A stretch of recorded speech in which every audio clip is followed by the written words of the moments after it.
शिंदे साहेब राजकारणामध्ये संधी ही फार महत्वाची बाब। आदरणीय शिवाजीराव पाटील निलंगेकर साहेबांनी आदरणीय शिवराज पाटील चाकूरकर साहेबांना संधी दिली।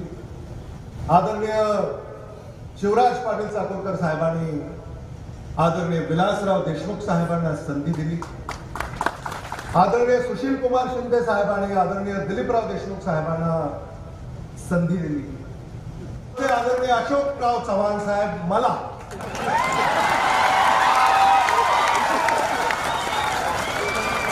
संधी देणार याबाबत माझ्या मनामध्ये शंका नाही। अशोकराव चव्हाण साहेबांच्या मनामध्ये शंका नाही, तेव्हा तुम्ही कोणीही शंका बाळगू नका। अशा संधीचं कधी कधी सोडं करावं लागतं। आदरणीय विलासराव देशमुख साहेबांचा परिवार हा काँग्रेसचा परिवार आहे असं मी म्हटलं तर ते अतिशयोक्ती करू नका। ते एवढ्यासाठी कारण आदरणीय विलासराव देशमुख साहेबांनी एक वाक्य उच्चारलं होतं, माझ्या रक्तामध्ये काँग्रेस आहे। पण भाऊ कसे असावेत तर ते आदरणीय विलासराव देशमुख साहेब आणि आदरणीय दिलीपराव देशमुख साहेब असे असावेत। काका पुतळे कसे असावेत तर ते आदरणीय दिलीपराव देशमुख साहेब आणि अमित देशमुख यांच्यासारखे असावेत। तुमच्या आशीर्वादानं या देशामध्ये आणि राज्यामध्ये परिवर्तन घडवण्यासाठी कारण जे चाललंय ते ठीक नाही।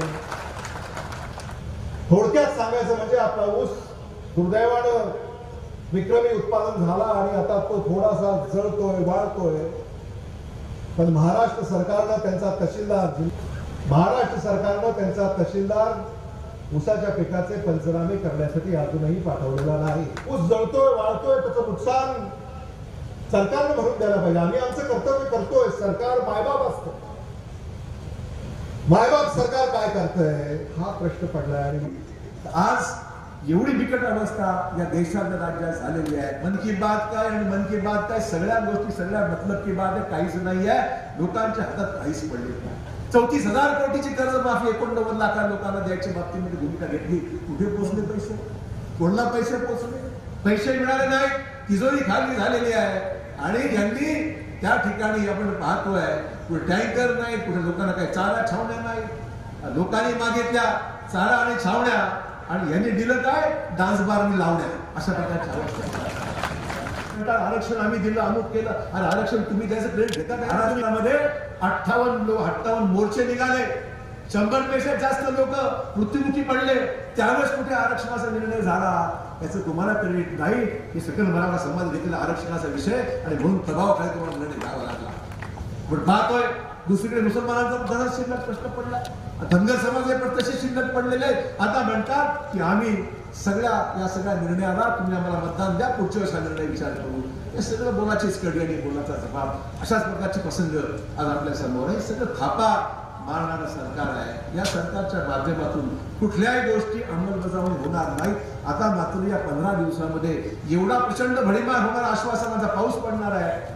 आचारसंहिता लागेपर्यंत हे सगळ्या गोष्टी लोकांना कळतंय, लोकांना समजतंय।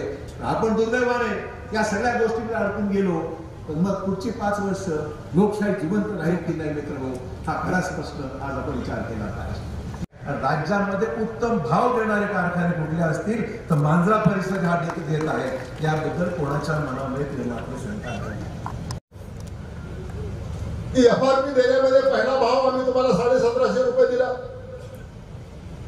विलासराव देशमुख साहेब नेहमी सभासदांविषयी बोलायचे आणि म्हणून आजच्या या कार्यक्रमाचं औचित्य साधून ताबडतोबीनं मांजरा परिवारातले सर्व कारखाने 100 रुपयाचा जास्तीचा हप्ता या ठिकाणी मी जाहीर करतो। 2 दिवसामध्ये खात्यामध्ये सगळे पैसे जमा होतील आणि हा हप्ता कमी नसून जवळपास 25 ते 30 कोटी रुपयाचा हप्ता असेल आणि तोही तुमच्या खात्यावरती जमा होईल अशा प्रकारची घोषणा या ठिकाणी मी करतो। अमितचं भाषण ऐकत होतो आणि मी स्वतः हरवून गेलो होतो की अमित भाषण करत असताना मला माझे मित्र विलासरावच बोलतात की काय असे हाताळले। मित्र विलासराव ते सातत्यानं लढा देण्याचं काम करत होते, अग्रेसिव्हपणा त्यांच्यामध्ये होता आणि देशाच्या राजकारणामध्ये आम्ही दोघेही मंत्री होतो. अखेरचा श्वास त्यांनी मद्रासला सोडला आणि मी इथं शरद पवारांना माझ्या त्या BSFच्या विमानामधून घेऊन इथं अंत्ययात्रेला इथं आलो होतो. तो शेवटचं दर्शन घेतलं आणि हा माझा मित्र आम्हा सगळ्यांना सोडून